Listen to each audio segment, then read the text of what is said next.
श्री कृष्णाय वासुदेवाय हरे परमात्मने प्रणतः क्लेशनाशाय गोविंदाय नमो नमः।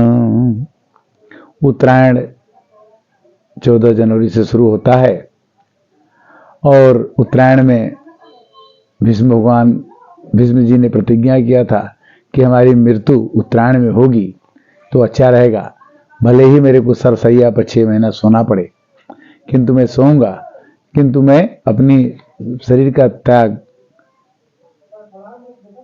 गीता के हिसाब से हम उत्तरायण में ही करेंगे। और भले ही 6 माह तक कष्ट सहते रहे, किंतु भीष्म प्रतिज्ञा किए। भीष्म की तो मृत्यु भी इच्छा मृत्यु थी, यहां तक कि गीता के 8वें अध्याय में उत्तरायण की चर्चा की गई है कि अग्नि ज्योति शुक्ल खड़मासा उत्तरायणं तत्प्रयाता गच्छन्ति ब्रह्मविदो जना। जिस मार्ग में ज्योतिर अभिमानी देवता है, अग्नि है, दिन का अभिमानी देवता सूर्य है, शुक्ल पक्ष हो अभिमानी देवता हो, उत्तरायण के 6 महीने अभिमानी देवता होता है।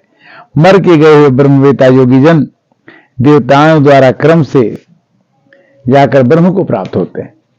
तो गीता के इस माध्यम से ये पता चलता है कि उत्तरायण में जिसकी मृत्यु होती है वो आदमी पुनः 6 महीने इनको शुक्ल पक्ष के रूप में देखा जाता है। 6 महीने का अभिमानी देवता। वैसे तो हर एक महीने में शुक्ल पक्ष और कृष्ण पक्ष आता है, शुरुआत के शुक्ल पक्ष और बाद में कृष्ण पक्ष आता है। तो इस तरह से गीता के हिसाब से कि अग्नि ज्योतिर शुक्ल खण्डमासा उत्तरायणम तत्र प्रयाता गच्छन्ति ब्रह्मविदो जना।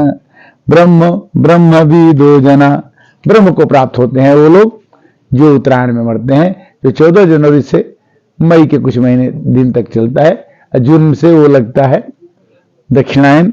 वो दक्षिणायन कब से है? धूमरात्रो तथा कृष्ण खणुमासा दक्षिणायनम तत्र चंद्रमसम ज्योतिर योगी प्राप्त निवर्तते। कहते हैं कि योगी जो है 6 महीना अगर किसी की मृत्यु होती है दक्षिण पक्ष में, तो उस समय भगवान के हिसाब से जिसकी मृत्यु हुई वो अपने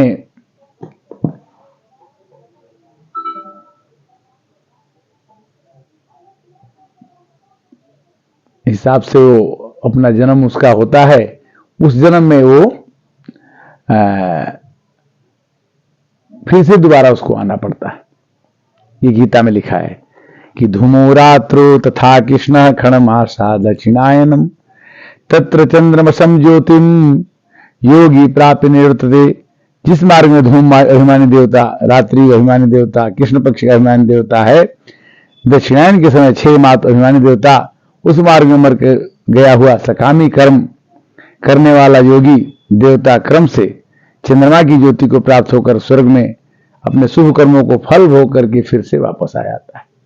किंतु जो उत्तरायण में मरता है, तो इस तरह से भीष्म ने कहा कि अगर मेरी मृत्यु होगी सरसैया पर तो मैं आ गया, किंतु मैं मरूंगा तो 6 महीने के बाद। और मरते समय श्री कृष्ण भगवान को उन्होंने बुलाया और बुला के कहा कि श्री कृष्ण, मैं तो मरने की प्रतीक्षा में हूं, किंतु दक्षिणायन जब शुरू हो गया तो आज मेरी मृत्यु होगी, किंतु मैं तुमसे कुछ प्रश्न पूछना चाहता हूं कि गीता आपने गीत सुनाया, 9वें दिन गीता के जो महाभारत का 9वां दिन जिस दिन हुआ, उस दिन दुर्योधन आकर के बोलता है भीष्म पितामह से कि आप पक्षपाती हैं, आप पांडव का पक्ष करते हैं, आप नहीं चाहते कि पांडव मरें। उस दिन भीष्म जी ने एक प्रतिज्ञा किया कि कल मैं 5 पांडवों को मार दूंगा। इस बात को पता तो लग गया श्री कृष्ण भगवान को, और उन्होंने एक खेल खेल दिया श्री कृष्ण भगवान ने। और क्या किया कि द्रौपदी को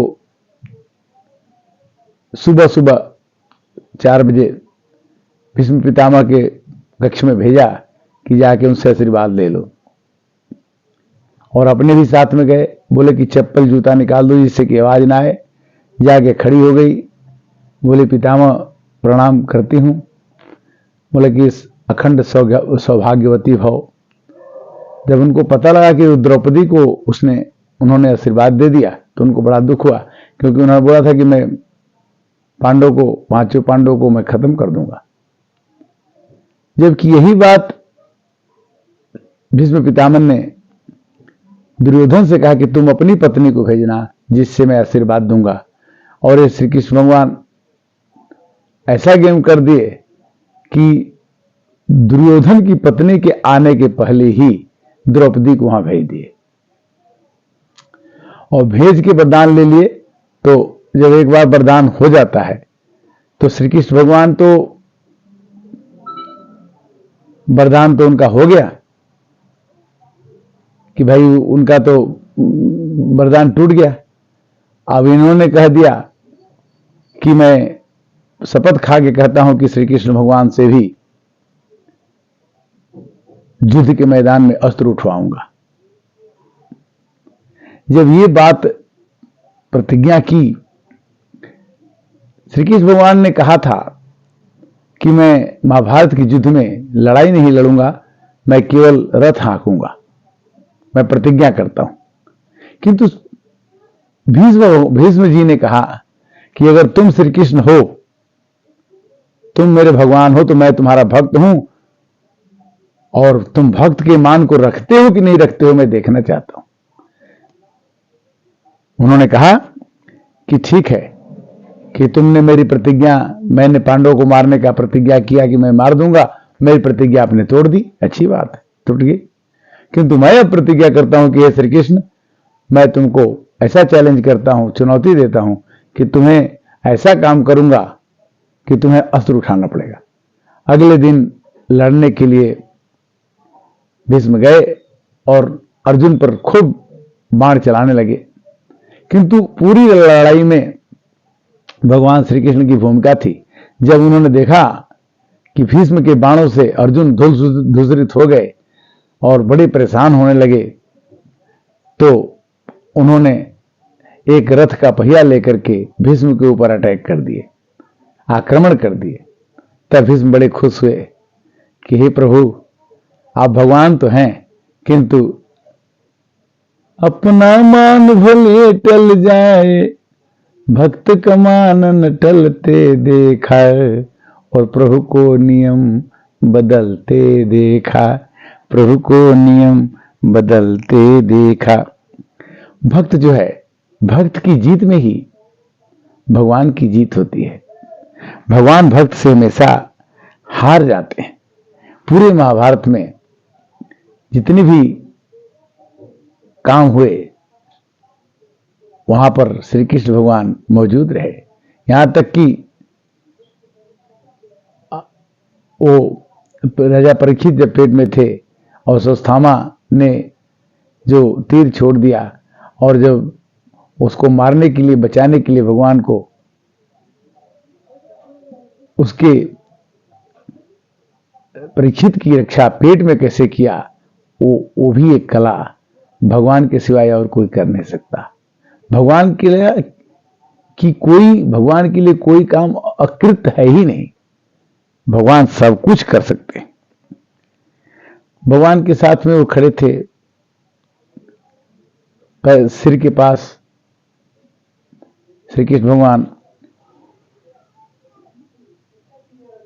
उन्होंने कहा कि देखो भाई, मेरे सामने खड़े हो जाओ कि मैं तुमको ठीक से देख लूं कि तुम मेरे भगवान हो। मैं मानता हूं कि आप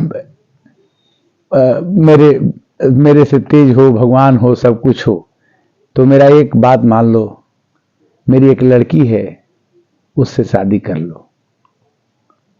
भगवान ने कहा कि आपने तो शादी नहीं किया, आपने तो भीष्म पितामह की प्रतिज्ञा थी कि मैं जीवन भर बिना शादी के रहूंगा जब तक जिंदा रहूंगा, आपकी लड़की कहां से पैदा?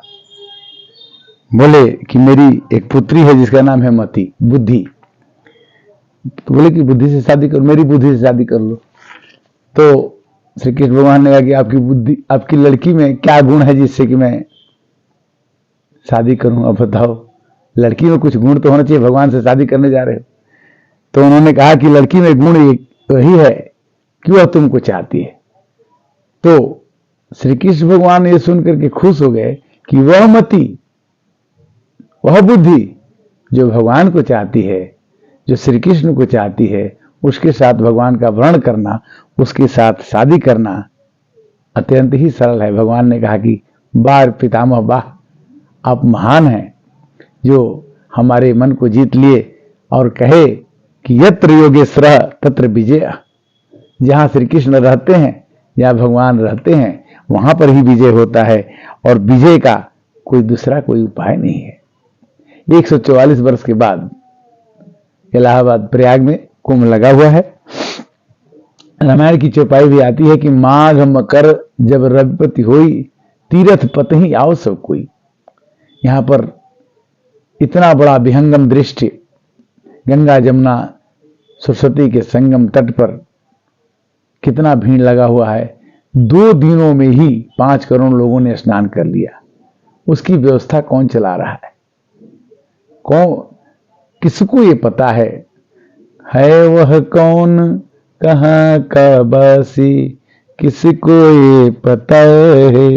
नहीं किसी ने देखा उसको, संत जनों ने पाया। किसने दीप जलाया प्रभुवर, किसने दीप जलाया। तो माघ, उत्तरायण और भीष्म प्रतिज्ञा, इन तीनों की चर्चा के बाद कथा का विश्राम यहीं पर। अगली कथा में फिर हम आपसे मिलेंगे।